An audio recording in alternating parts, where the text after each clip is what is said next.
ஒரு முறை ஒரு அருமையான ஒரு தம்பிக்கு 10 வருடம் முடிய போது அவருக்கு என்று சொல்லி ஒரு நல்ல ஒரு அழகான ஒரு வீட்டை கட்டுவதற்கு இடத்தை வாங்கி கொடுக்க வேண்டும் என்று சொல்லி அவர்கள் திட்டமிடும் பொழுது இவர் என்ன செஞ்சிட்டாரு, இத்தனை வருஷம் நான் இங்கே இருந்தும் எனக்கு ஒன்றுமே கிடைக்கல, அதனால இதே போல நாமளும் ஒன்று தொடங்கி பெரிய நிலைமைக்கு வர வேண்டும் என்று சொல்லி அந்த கம்பெனியில் உள்ள நிறைய அட்ரஸுகள், குறிப்பாக பெரிய பெரிய பார்ட்டிஸ் கிளைண்டுகளுடைய அட்ரஸ் எல்லாம் எடுத்துட்டு இவர் தனியாக போய் என்ன செஞ்சிட்டாரு, ஒரு கம்பெனியை ஸ்டார்ட் பண்ணிட்டாரு. அந்த நிர்வாகத்தில் உள்ளவங்க ரொம்ப வருத்தப்பட்டாங்க, ஐயோ என்னாச்சு அவசரப்பட்டுட்டாரு.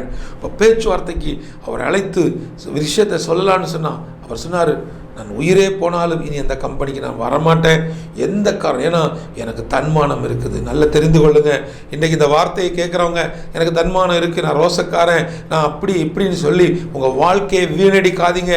வேலைக்கு போகிற இடத்துல உங்களுக்கு கொடுக்கப்பட்ட வேலையை தக்க வைத்து கொள்வதற்கு, அந்த வேலையின் ஊடாக உங்கள் குடும்பத்தை கட்டி எழுப்புவதற்கு நீங்கள் கொஞ்சம் சம்பளம் வாங்கினாலும் அந்த சம்பளத்திற்கு அந்த கூலிக்கு உண்மையாக நீங்கள் இருக்கும் பொழுது பரிசுத்த தேவன் உங்களை ஆசீர்வதிப்பார். அவர் உங்கள் குடும்பத்தை உயர்த்துவார், உங்கள் வருமானத்தை உயர்த்துவார், உங்களுடைய வாழ்க்கையினுடைய எல்லைகள் விரிவாக்கப்படும்.